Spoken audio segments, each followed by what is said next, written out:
Hola a todos, bienvenidos a Subir ese tren. Hoy les estaré hablando de una de las figuras más conocidas de Rumania y del mundo. Se trata del Conde Drácula.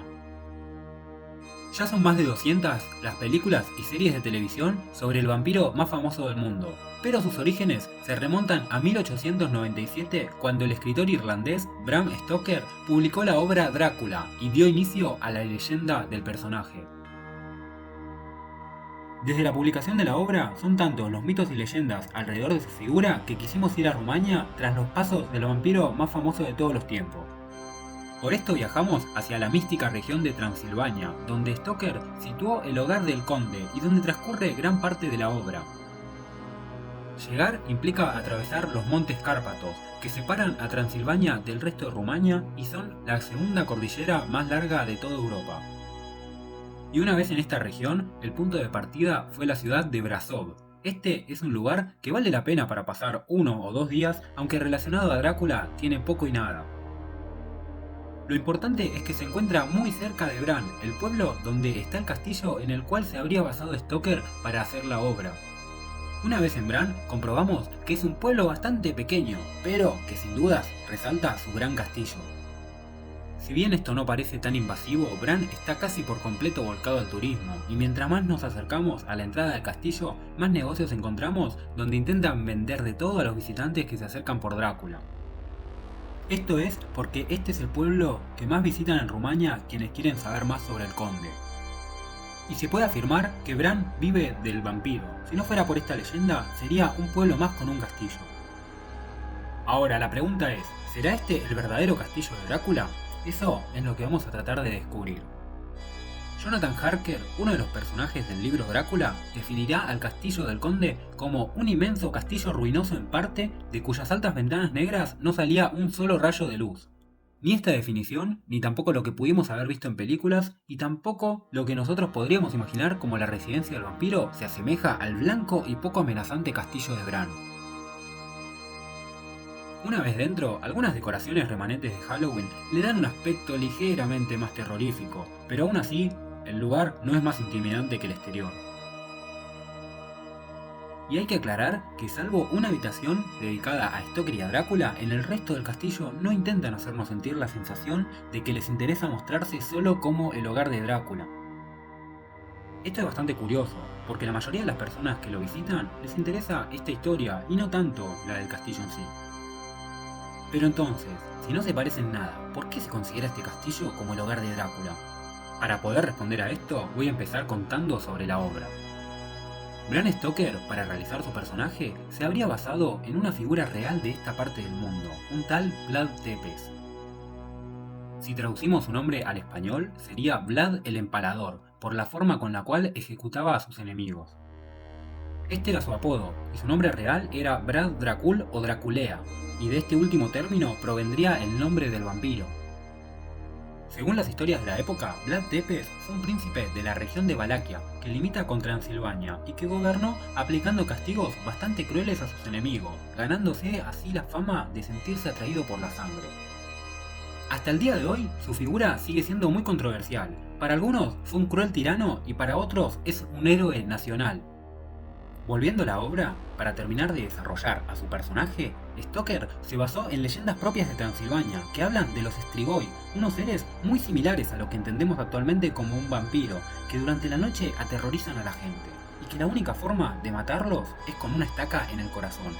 Aunque hay que remarcar que todo esto no va a ser solo invención de Stoker, sino que ya había leyendas previas que decían que Vlad Tepes era un Strigoi.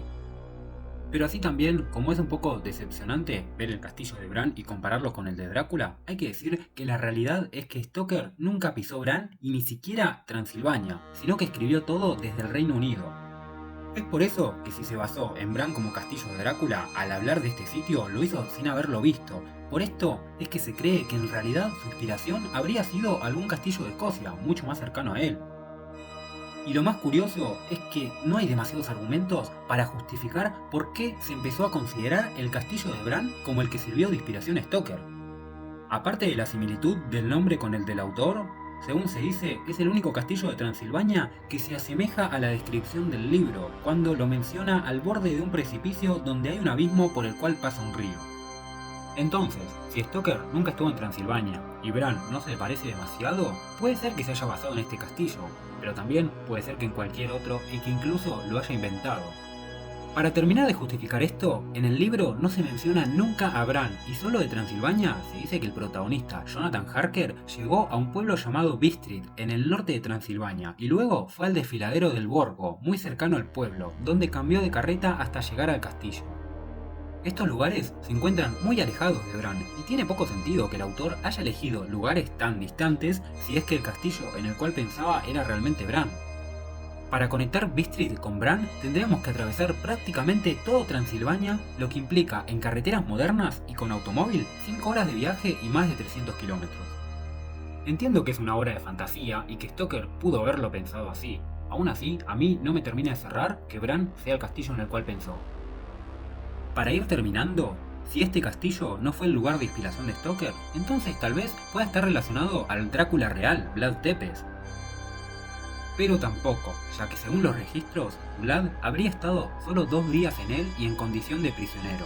Quienes más quieren relacionarlos con el empalador solo se atreven a hablar de que habría estado 2 meses, pero sin dudas no fue su residencia ni cerca estuvo. Pero aunque no sea por el vampiro, vale la pena visitarlo, por lo tanto voy a hablar un poquito de este lugar.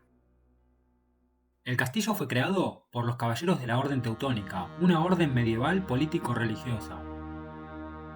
Al parecer, Bran se ubicaba en una zona importante por estar en un paso que se abre entre los Cárpatos y que conecta Valaquia con Transilvania. Pese a esto, no recibió demasiados asedios y su función no era tanto militar, sino comercial. Aún así, por sus casi 700 años, tiene una rica historia, y por eso dentro podemos ver un montón de objetos de distintas épocas. Ya sea objetos mobiliarios, elementos de tortura, e incluso también hay algunos pasadizos que sí son un poquito tenebrosos. La realidad es que por todo lo que tiene, vale la pena visitar este lugar. Lo que sí, como dije antes, para mí es un poco decepcionante la relación con Drácula, porque es un poco rebuscado encontrar argumentos que justifiquen que este es el lugar en el que se basó Stoker. Aún así, puede ser que sea cierto, pero a mí no me termina de convencer desde ese aspecto. Incluso la familia propietaria no quiere explotarlo en relación a la figura de Drácula. Hablando de esto último, el castillo pertenece a la Casa de los Habsburgo de Austria y su propietario actual es el archiduque Dominico de Austria. Pero parece que a este último no le interesa demasiado el castillo y hace un tiempo atrás lo había puesto en venta en 50 millones de euros. El que quiso comprarlo fue el multimillonario ruso Roman Abramovich, propietario por ejemplo del equipo de fútbol inglés Chelsea, pero a último momento la operación se cayó. La realidad es que el castillo de Bran es el lugar relacionado a Drácula que más se visita, pero realmente poco parece relacionarse a él. Vale la pena visitarlo, aunque de Drácula tiene poco. Es por eso que luego de terminar la visita, seguimos camino para dirigirnos al verdadero castillo, al lugar que realmente sirvió de fortaleza de Vlad Tepes, el Drácula real. Pero eso queda para el siguiente video. Muchas gracias por ver este video. Antes de terminar, los quiero invitar a que me ayuden suscribiéndose a Subir ese tren. Un pequeño clic para mí es muy importante para poder hacer crecer este canal.